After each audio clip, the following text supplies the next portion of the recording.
Ejaan yang disempurnakan merupakan ejaan bahasa Indonesia yang berlaku sejak tahun 1972 sampai sekarang. Assalamualaikum warahmatullahi wabarakatuh. Perkenalkan, nama saya Arpianto, mahasiswa Universitas Sains Al-Quran, Wonosobo, Fakultas Ekonomi dan Bisnis, Prodi Manajemen. Saya akan menjelaskan secara singkat sejarah ejaan bahasa Indonesia. Kalau kita melihat perkembangan bahasa Indonesia sejak dulu sampai sekarang, tidak terlepas dari perkembangan ejaannya. Kita ketahui bahwa beberapa ratus tahun yang lalu, bahasa Indonesia belum disebut bahasa Indonesia, tetapi bahasa Melayu. Nama Indonesia itu baru datang kemudian. Kita masih ingat pada masa kerajaan Sriwijaya, ada beberapa prasasti yang bertuliskan bahasa Melayu kuno dengan memakai huruf Pallawa, India, yang banyak dipengaruhi bahasa Sanskerta, seperti juga halnya bahasa Jawa kuno. Jadi bahasa pada waktu itu belum menggunakan huruf Latin. Bahasa Melayu kuno ini kemudian berkembang pada berbagai tempat di Indonesia, terutama pada masa Hindu dan masa awal kedatangan Islam, abad ke-13. Pedagang-pedagang Melayu yang berkeliling di Indonesia memakai bahasa Melayu sebagai lingua franca, yakni bahasa komunikasi dalam perdagangan, pengajaran agama, serta hubungan antar negara dalam bidang ekonomi dan politik. Lingua franca ini secara merata berkembang di kota-kota pelabuhan yang menjadi pusat lalu lintas perdagangan. Banyak pedagang asing yang berusaha untuk mengetahui bahasa Melayu untuk kepentingan mereka. Bahasa Melayu ini mengalami pula penulisannya dengan huruf Arab yang juga berkembang menjadi huruf Arab Melayu. Banyak karya sastra dan buku agama yang ditulis dengan huruf Arab Melayu. Huruf ini juga dijadikan sebagai ejaan resmi bahasa Melayu sebelum mulai digunakannya huruf Latin atau huruf Romawi untuk penulisan bahasa Melayu. Walaupun masih secara sangat terbatas, ejaan Latin untuk bahasa Melayu mulai ditulis oleh Pigafetta, selanjutnya oleh De Houtman, Caspar Wiltens, Sebastianus Dancyaert, dan Johannes Roman. Setelah 3 abad kemudian, ejaan ini baru mendapat perhatian dengan ditetapkannya ejaan Van Ophuijsen pada tahun 1901.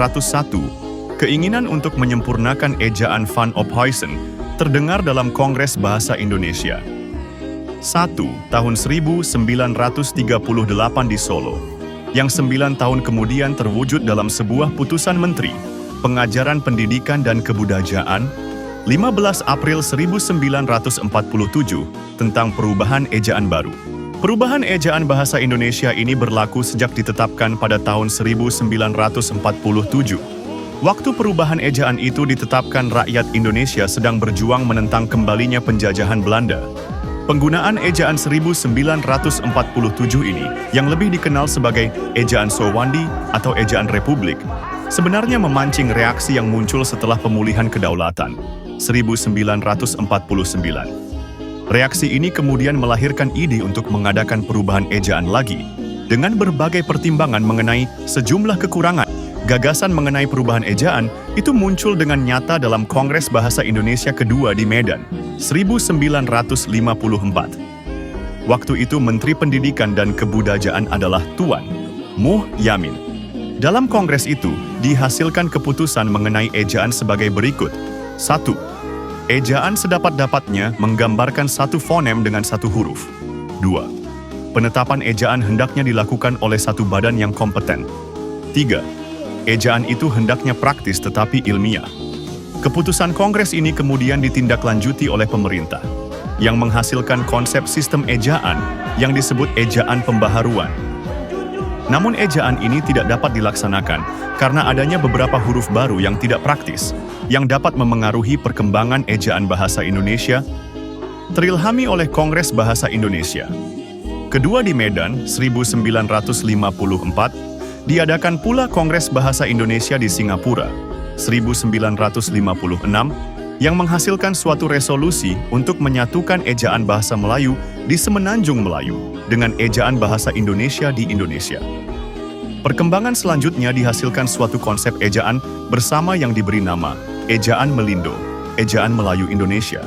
Pada tahun 1966, Lembaga Bahasa dan Kesusastraan, LBK, membentuk sebuah panitia yang diketuai oleh Anton M. Moeliono dan mengusulkan konsep baru sebagai ganti konsep Melindo.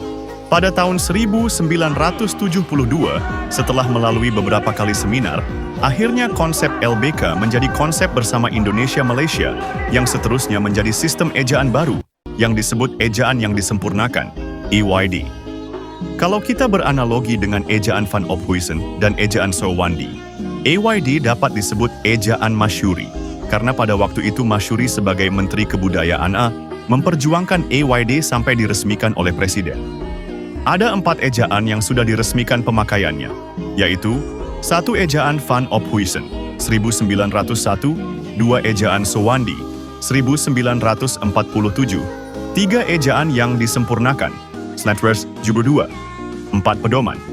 Umum ejaan yang disempurnakan, 1975, sistem ejaan yang belum atau tidak sempat diresmikan oleh pemerintah adalah Sakatsu ejaan pembaharuan, 1950, 2. Ejaan Melindo, 1959, 3. Ejaan LBK, 1966,